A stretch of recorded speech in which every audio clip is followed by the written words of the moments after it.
Donc, une fois vous entendez un prophète, un apôtre, un docteur, un évangéliste, voyez, il vous dit, j'active les anges, j'ordonne les anges, je commande les anges pour ta destinée, pour ton miracle, pour le changement. Comprenez, mes chers frères et sœurs, c'est quelqu'un qui entre dans l'équipe des anges. Je commande. Tes anges sont activés à partir de ce soir. Tes anges sont activés. Aïe, aïe, aïe, aïe, aïe, aïe, aïe, aïe. Quelque chose se passe. Something is happening. Maintenant, Paul qui a pratiqué le judaïsme, qui a pratiqué la tradition, l'aspect caché, la Kabbale, mais il avait interdit aux croyants de Colosse. Colossiens chapitre 2, le verset 18, au sujet des cultes des anges. Ok.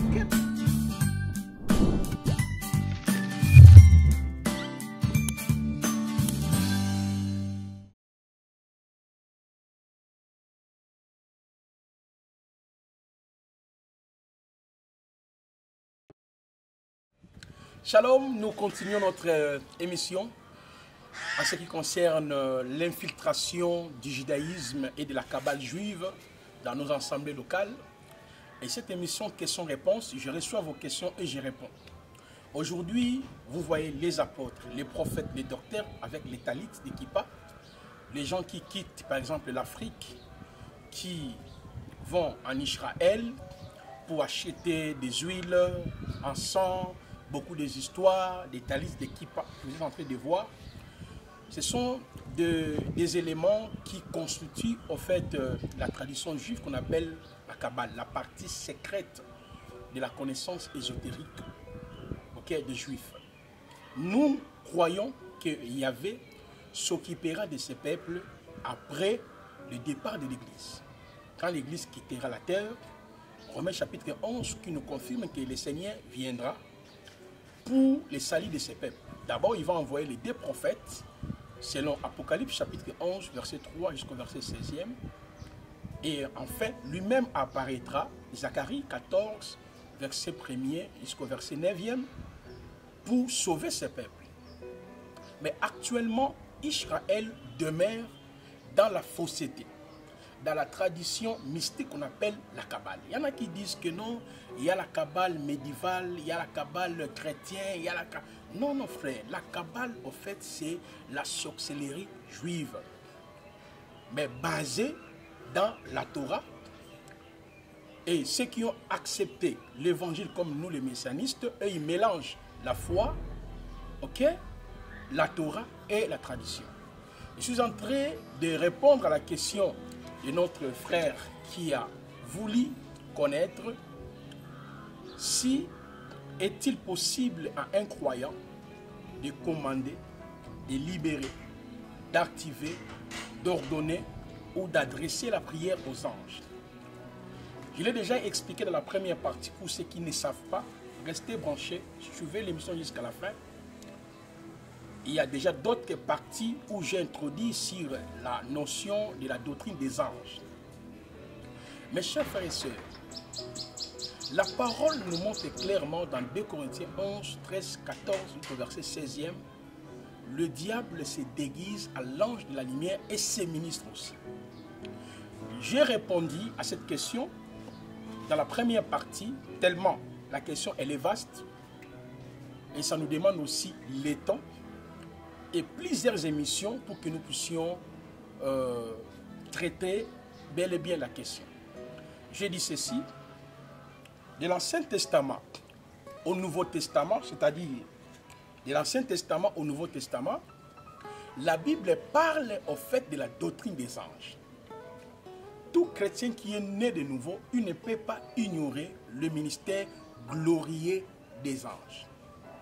Ils sont là pour nous visiter, pour nous parler, pour nous fortifier, pour nous guider, pour nous guérir sous l'égide de Yahweh. Et j'ai démontré qu'aucun croyant peut entrer en contact avec les entités qu'on appelle les anges, dans le but de les commander, les activer, les ordonner, le mettre en action. Ça, parce que notre communion n'est pas avec ces entités, que ce soit négative ou positive. la communion des croyants, selon 1 Jean chapitre 1er, verset 3 jusqu'au verset 9e, et avec le Père à travers la croix. Mais les pasteurs qui vont en Israël, ou les autres mouvements ésotériques, parce que plusieurs mouvements ésotériques occultes, ceux qui se réclament aujourd'hui, retour, il faut que nous puissions retourner dans nos traditions ancestrales, ni Jésus, ni ceci, cela. Tout ce monde-là opère avec les entités négatives de la Kabbale. La Kabbale, c'est la tradition juive qui est basée sur des notions mystiques ou ésotériques. Voilà pourquoi le but de cette émission questions-réponses, c'est un échange avec les croyants où le prophète est en train de répondre aux différentes questions, aux choses que vous observez. À des fois, vous n'arrivez même pas à comprendre, mais pourquoi mon pasteur s'habille avec talit? Pourquoi mon pasteur s'habille avec la kippa? Mais pourquoi mon pasteur a de tels habits lors de l'ordination? À des fois, vous restez sans mots. Mais gloire soit rendue à Yahvé. La question-réponse est là pour vous éclairer. Restez toujours branchés, partagez. Ne quittez pas, invitez les autres. Alors, j'ai donné le premier indice pour découvrir les pasteurs, les prophètes, les évangélistes qui opèrent dans la pratique de la Kabbale. Je dis par exemple, celui qui vous dit « Je libère ». J'active, je commande, j'ordonne les anges pour ta bénédiction, pour ton élévation, c'est quelqu'un qui pratique l'ésotérisme juif. Aujourd'hui, ils sont nombreux avec leur talit. Parce qu'il y a une différence, avant de donner le deuxième indice, entre ceux qui travaillent pour Yahweh et ceux qui travaillent pour Satan. Tous les pasteurs qui portent des talits, la kippa, le P de David, ce sont des employés de Satan. Ils travaillent pour l'intérêt du royaume de Satan. La différence est à ce niveau. Si vous prenez Éphésiens 4, le verset 11e, le texte nous dit, c'est lui qui était descendu, c'est le même qui est monté. Il a fait des dons, les uns comme apôtres, prophètes, docteurs, évangélistes et pasteurs. Tout celui qui est appelé à être pasteur, prophète, docteur, il n'opère pas avec les anges. Il ne compère pas avec les anges. Il ne commande pas les anges. Mais lui, il collabore directement avec le Saint-Esprit. C'est par là dans Actes chapitre 1er, le verset 8, Yehoshua avait dit, ne vous loignez pas à Yerushalayim jusqu'à ce que le consolateur, l'Esprit de la vérité, viendra. C'est-à-dire le Saint-Esprit, c'est lui qui est notre vêtement du travail et nous travaillons avec la puissance du Saint-Esprit, il opère à nous.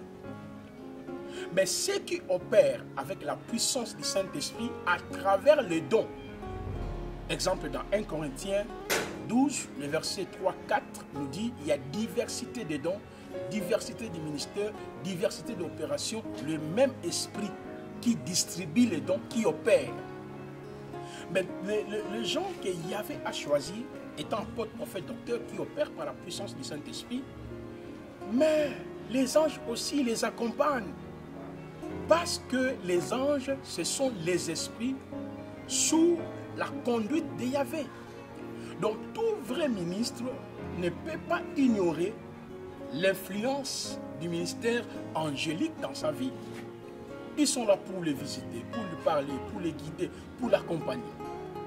Et voilà pourquoi je dis, à travers cette question, nous allons évoluer calmement sur le ministère des anges. Parce que c'est un point très compliqué. Beaucoup de pasteurs ne maîtrisent même pas la notion de l'angélologie ou l'angélologie. Et il y en a aussi qui ne sont même pas dans la Kabbale juive, mais en lisant des livres, en consultant des aînés gauche à droite, et ils commencent à répéter certaines choses qu'ils ne maîtrisent pas. Raison pour laquelle L'émission questions-réponses est pour toi et pour moi, pour que vous puissiez être élucidés. Alléluia. Je rentre maintenant pour ceux qui opèrent avec la puissance de la Kabbale. Tous les faux pasteurs, faux prophètes, docteurs, évangélistes qui portent la kippa, les talits, qui ont les bâtons de Moïse, le paix de David, ces pasteurs, mon frère, même s'ils prononcent le nom de Jésus, parce que j'entends souvent les gens me disent, mais lui ne parle pas de Jésus. Bon, son nom n'est pas Jésus, son nom c'est Yahushua. Jésus-Christ, oui, à des fois je parle de Jésus parce que nous avons été colonisés par les Français. Les chrétiens doivent être cultivés aussi, connaître aussi l'historicité de notre livre qu'on appelle la Bible. Okay? L'État français n'existait pas au 1er siècle. Vous voyez, les pays français qui n'existaient pas, la langue française qui n'existait pas, alors comment son nom peut être Jésus? Son nom c'est Yahushua. Jésus-Christ, là, c'est un sobriquet qui a été créé par David Oliveton, c'est connu. Allez sur Google, on va te donner même plusieurs informations. Mais je n'interdis pas ceux qui disent Jésus, parce que moi-même aussi, je dis Jésus, mais dans ma langue, il ne s'appelle même pas Jésus, il s'appelle Yesu Christo ou Yesu Massia. Vous voyez un peu? Peut-être que nous aurons aussi toute une émission. J'ai vu beaucoup de questions autour de cela. Il y en a qui disent que bon, lui, il dénonce les autres que Kabbale, mais pourquoi lui, il a peur de prononcer le nom de Jésus? Donc cela démontre peut-être l'ignorance des plusieurs chrétiens, parce que lui-même a dit plusieurs faux viendront à mon nom. Ils feront des miracles à mon nom. Ils chasseront les démons à mon nom. Même les occultistes, les satanistes, tout ce monde-là n'ont même pas peur du nom de Jésus ou Yahushua. Parce que lui-même avait dit qu'ils viendront à mon nom. Mais ils ont peur, le nom de Yahushua a ses effets lorsque vous êtes régénéré. Vous êtes converti, le Saint-Esprit habite en toi. C'est à ce moment-là, ce nom a des effets. Peut-être qu'on aura aussi, parce que je vois beaucoup de questions dans ce sens, nous aurons aussi le temps de pouvoir parler sur le vrai nom du Sauveur, l'identité du vrai nom, d'où vient le nom de Yahushua. Il y en a qui disent Yeshua, il y a Yahwashawa, il y a plusieurs appellations. Peut-être nous aurons le temps d'en parler. Mais dit le nom de Yahushua n'a rien à voir avec la Kabbale juive, n'a rien à voir avec tu as peur de prononcer le nom de Jésus. Non, les Anglais ne parlent même pas de Jésus. Pour nous les Congolais, c'est Yesu. Quand vous voyez même les Arabes, c'est Yesu. Donc voilà, toi tu ne diras pas à un Arabe de ne pas dire Yesu, qui doit dire Jésus. Donc, ce sont des débats, des débats bidons. Parce que celui qui a la vraie connaissance, qui a quand même des notions de base, il ne peut pas rester longtemps sur ce point-là. Alors, je continue. Ceux qui sont dans les pratiques fétichistes de la Kabbale, et leur communion, leur mode opératoire est attaché avec les anges. Même s'il prêche au nom de Yahushua, il peut enseigner l'enlèvement, enseigner le Saint-Esprit, enseigner la guérison, enseigner la repentance. N'oublions jamais, lorsque Satan est venu dans les jardins d'Éden, avant d'introduire un enseignement erroné, le diable, qu'est-ce qu'il avait fait? Il a commencé d'abord de répéter l'enseignement de Yahweh et le nom de Yahweh, et puis il ajoute. Lisez Genèse 3, le verset 1er jusqu'au verset 8e. Le diable dira à Adam et Ava, ou à Ève, Dieu a-t-il réellement dit? Donc il vient d'abord avec l'enseignement de Yahweh et avec le nom de Yahweh.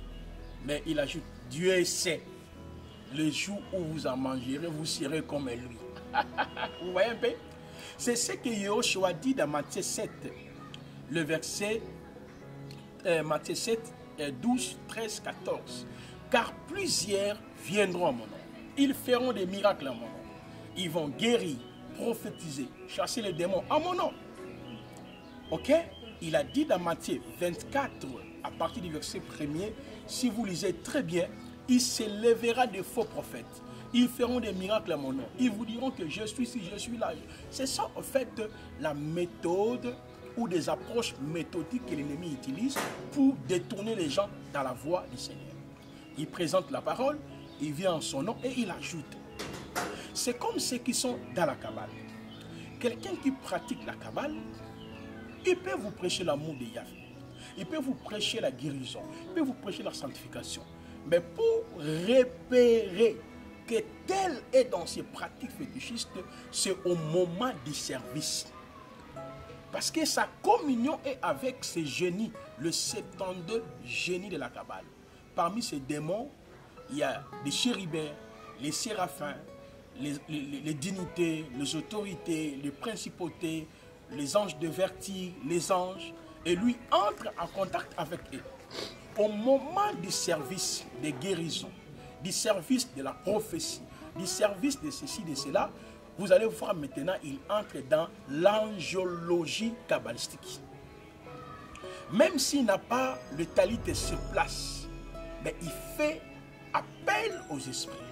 C'est alors, nous passons dans le deuxième indice pour repérer les faux apôtres, les faux pasteurs, les faux docteurs, les faux évangélistes qui nous amènent dans les cultes des anges. Exemple, il vous dit, j'active les anges pour ta destinée, ou je libère les anges pour ta destinée, j'ordonne les anges pour ta destinée, je commande les anges pour ta destinée. Recevez les bonheurs, recevez la gloire, recevez les changements, recevez la paix. Ma soeur, mon frère, quand vous entendez ces choses, comprenez que les pasteurs, les prophètes, les docteurs pratiquent l'ésotérisme juif qu'on appelle la Kabbale. Ils vous amènent dans les cultes des anges. L'apôtre Paul, avant sa conversion, était dans ses pratiques erronées. Regardez ce que l'apôtre Paul dit.